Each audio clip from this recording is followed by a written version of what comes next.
Ambati Silks, Kanchipuram Saree Store, now in Vijayawada. Exclusive Pattu Sarees, Salwas and Lehengas. నమస్తే రమగారు. నమస్తే జయ. రమగారు, అన్నం తినేసిన తర్వాత ఆ పళ్ళెం ఎవరు తీయాలి? ఇప్పుడు మన ఇంట్లో అంటే మనం తీసుకుంటాం, వేరే వాళ్ళ ఇంటికి వెళ్ళినప్పుడు మనల్ని తీయనివ్వరు. కొంతమంది ఓకే, కానీ కొన్నిసార్లు కొంత అనీజీగా అనిపిస్తుంది. కొంతమందికి ఇష్టం ఉండదు, ఎవరి పళ్ళెం వాళ్ళే తీసుకోవాలి, కంచం వాళ్ళవే, షింకులను అట్లీస్ట్ కడగకపోయినా అక్కడ పెట్టాలనిపిస్తుంది. అది కరెక్ట్ కాదంటారు వాళ్ళు. దీనికి సంబంధించి అసలు ఏమన్నా అంటే మనకి పెద్దవాళ్ళు చెప్పింది కానీ శాస్త్రంలో కానీ అట్లా ఏమన్నా ఉందండి? బోల్డ్ ఉన్నాయి దాని మీద. ఓకే. ఎవరి కంచం తిన కంచం తీసుకోకూడదంటారు పెద్దవాళ్ళు. ఇప్పుడు చాలా ఇది వరకటి కాలంలో ఎలా ఉండేది, మళ్ళాగా లింగులు ఇటుకు ఒకటి రెండేనా కాదు కదా, బోల్డ్ అంతమంది పిల్లలు ఉండేవాళ్ళు. 10 మంది, అమ్మ చిన్నక్కయ్యో అమ్మ పెద్దక్కయ్యో అమ్మ మూడో పిల్లో ఎవరో ఒకళ్ళు వడ్డనుకుంటేవాళ్ళు. తత్మా వాళ్ళంతా కూర్చునేవాళ్ళు కదా. చిన్నపిల్లలు కంచాలు ఎక్కడ పడితే అక్కడ పడేస్తారు. అందుకని కొంచెం గైరుగా ఉండే పిల్ల ఎవరైనా టకటకటకటక కంచాలు తీసుకెళ్తే ఇంకో పిల్ల నీళ్ళు చల్లి తుడిచేది.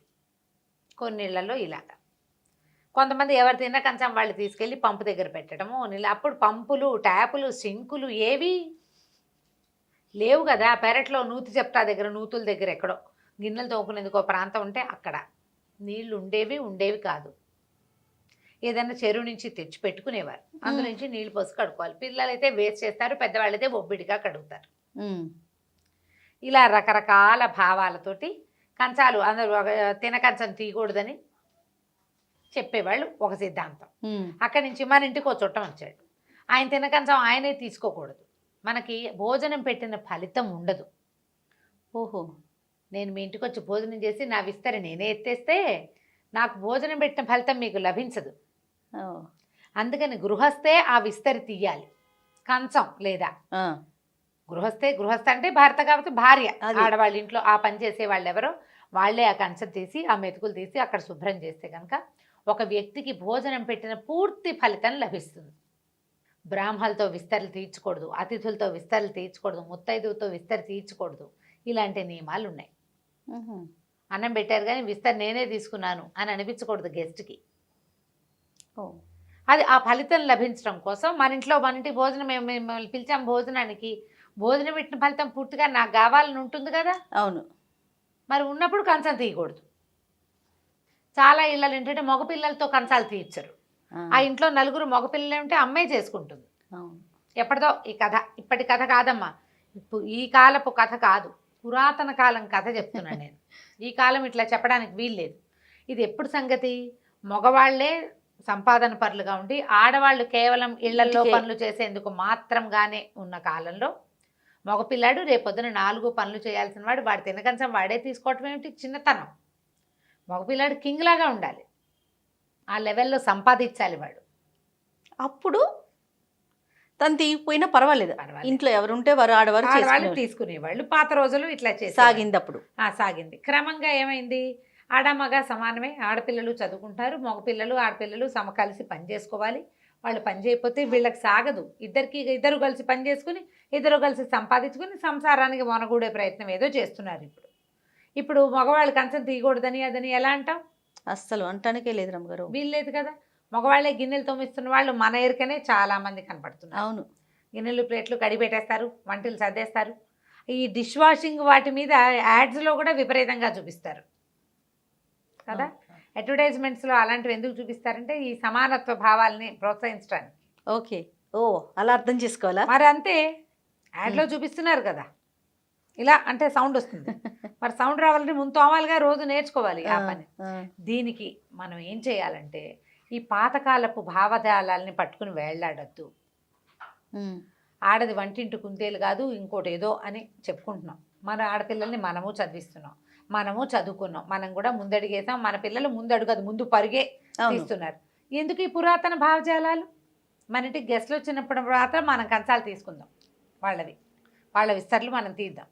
మన ఇంట్లో ఉన్న పిల్లలకి ఎవరి కంచం వాళ్ళు తీయటం. సాధారణంగా కొంచెం పిల్లలే కంచాలు తీస్తున్నారు జయ ఇప్పుడు. అవునండి, మహా అయితే భర్త కంచం భార్య తీస్తుంది. ఇంటి ఎవరంటే హెడ్ ఎవరు ఉంటారో తండ్రులు తాతగారు వాళ్ళు మాత్రం కంచాలు తీయకుండానే ఉంటున్నారు ఇప్పటికీ కొన్ని ఇళ్లలో. పెద్దవాడు ఈ ఇల్లంతా ఉద్ధరించాడు, మగపిల్లల్ని చక్కగా చదివించాడు, ఆడపిల్లలకి పెళ్ళిళ్ళు చేసి లక్షణంగా పంపించాడు. ఆయన గౌరవించే విధానాల్లో ఆయన కంచం తీయటం కూడా ఒకటి. పెద్దవాళ్ళకి మనం ఇచ్చే మర్యాద, అతిథికి మనం ఇచ్చే మర్యాద లాగానే. ఏమే పిల్లాడు తీస్తున్నాడు నీకేం తీపరం అనకూడదు. నువ్వు ఏ విధంగా గౌరవిస్తావు?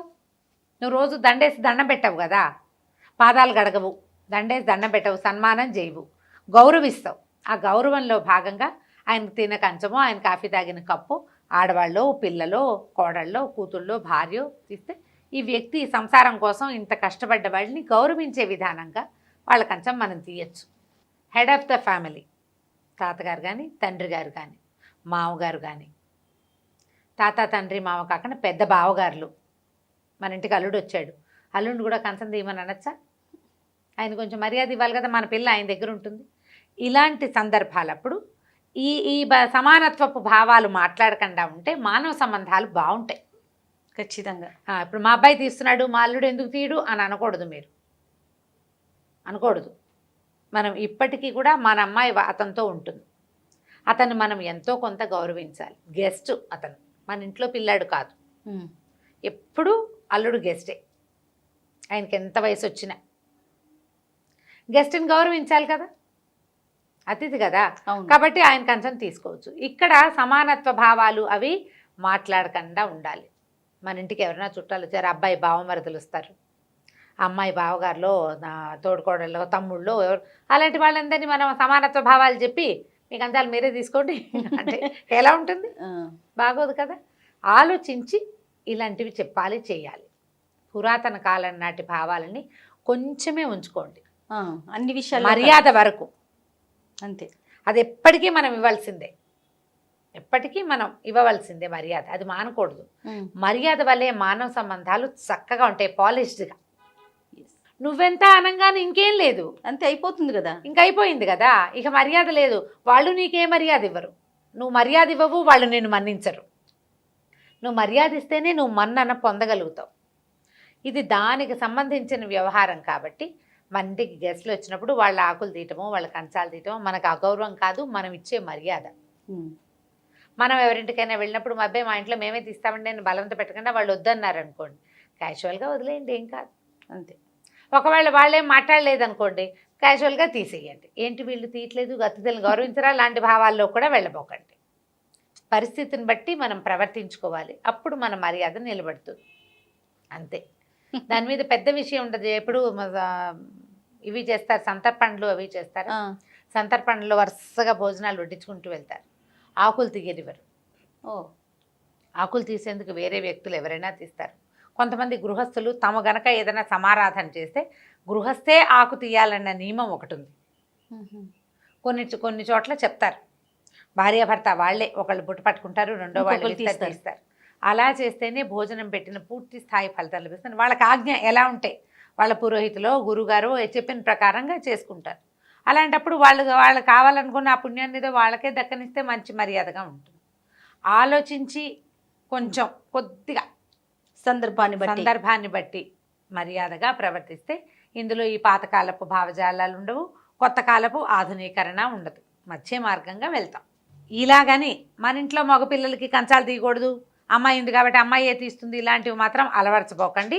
ఈ రోజుల్లో పిల్లలు ప్రపంచవ్యాప్తంగా ఉన్న అన్ని దేశాల్లోకి వెళ్ళిపోతున్నారు, ఒంటరిగా ఉంటారు, వాళ్ళిద్దరే ఉండాల్సి వస్తారు, వాళ్ళే వాళ్ళ జీవిత నౌకకి సారథ్యం వహించాల్సి వస్తారు. ఏ పని రాకుండా, ఏ పని చేయకుండా ఈ మర్యాదల వ్యవహారాల్లోకి వెళ్ళి గొప్పలకి పోయి పిల్లలకి పనులు నేర్పించకుండా ఉంటే కనుక వాళ్ళు ఇబ్బంది పడే అవకాశం చాలా ఎక్కువ. ఆనందినగానే చుట్టూతో కొంచెం చేతడి చేసుకోవటం, చుట్టూతో ఉన్న మెతుకులు తీయటం, ఆ చెత్తను ఎత్తి ఏదైనా అందులో కరివేపాకు, పచ్చిమిర్చి, ఎండుమిర్చి, వదిలేసిన కూర అలాంటివి ఉంటే అవి కాస్త తుడిచి ఓ డస్ట్బిన్లో వేయటం, కంచాన్ని కడిగి పెట్టుకోవటం ఒక మంచి అలవాటు. కానీ ఇసను తీసుకెళ్ళి సింకులో నీళ్ళ కింద అయినా పెట్టే అలవాటు రెండోది. పిల్లలకి చిన్నప్పటి నుంచి 5th ఇయర్ నుంచి 5 ఏళ్ల పిల్లల దగ్గర నుంచి వాళ్ళ కంచం వాళ్ళు తీయటం, వాళ్ళు పాలు తాగిన గ్లాస్ తీసుకెళ్ళి సింక్లో పెట్టడం. కొంచెం పెద్ద పిల్లలైతే కడిగి పెట్టుకున్నానా అని చెప్పి కడిగించండి. ఆ పనులు అవమానంగా చిన్నతనంగా భావించే పద్ధతుల్లో పిల్లల్ని ఉంచద్దు. నేనే కడగాల, అదంతా నేనెందుకు చేయాలి అంటే నువ్వు కూడా చేయాలి, అమ్మ చేస్తుంది అంటారు కొన్ని ఇళ్లలో. నేను విన్నా ఆ మాట. గిన్నెలు నేను తోమటం ఏంటి, పనిమైతే అవుతుంది, అయితే మా అమ్మతో అవుతుంది, నేను ఎందుకు తోమాలి? ఆడపిల్లలు కూడా. తల్లులకి ఈ లక్షణం ఉండకూడదు. పిల్లలతోటి చేయించండి. 4 గ్లాసులు మంచినీళ్ళ గ్లాసులు అయితే ఒట్టిగా కొంచెం వాష్ చేసి పెట్టు. మంచినీళ్ళ గ్లాసు పాల పోనీ గ్లాసు పోనీ అయితే కడుగు. పోనీ ఊరికి వాళ్ళకి ఒక అలవాటు చేయాలి కదా. ఇట్లా చిన్న చిన్న పనులు అలవాటు చేస్తేనే ఈ చిన్న మర్యాదలు. ఎవరో వచ్చారు గెస్ట్, నాన్న నీ కంచంతో పాటు పెద్ద నీ కంచం కూడా తీసి అని చెప్పాలి. నా కంచం నేను తీసుకున్నా, పెద్ద నీ కంచం నేను ఎందుకు తీయాలి అని పిల్లడు మాట్లాడకుండా ఉంచాలి మీరు. అప్పుడు మర్యాద ఇవ్వటం. పెద్దనే మన గెస్ట్, మన ఇంటికి వచ్చాడు, పెద్దవాడు కదా, నువ్వు చిన్న పిల్లాడివి, నువ్వు తీయాలి. అవును. ఇలా గనక నేర్పిస్తే, ఇప్పుడు పిల్లాడు అంటున్నాను అనుకో, మా ఇంట్లో అబ్బాయిలే కదా, అందుకని నేను ఆ మాట చెప్తున్నా. ఆడపిల్లలైనా లక్షణంగా ఇదే నేర్చుకోవాలి. మేనత్తలు ఎవరైనా మన ఇంటికి పెద్దవాళ్ళు వస్తే వాళ్ళకి కంచం తీయించడం, వాళ్ళకి మంచినీళ్ళు తెచ్చిపెట్టడం, వాళ్ళు కాఫీ తాగితే గ్లాస్ తీసుకెళ్ళి లోపల పడేయటం, ఇట్లా నేర్పిస్తే కనుక పిల్లలు ఇబ్బంది పడకుండా ఉంటారు. అండ్ పెద్దవాళ్ళని మర్యాద చేయటం వాళ్ళకి చాతొస్తుంది. అది రేపొద్దున మీకు ప్లస్ అవుతుంది. ఎస్, అంతే. రైట్ రమ్ గారు, నమస్తే. నమస్తే.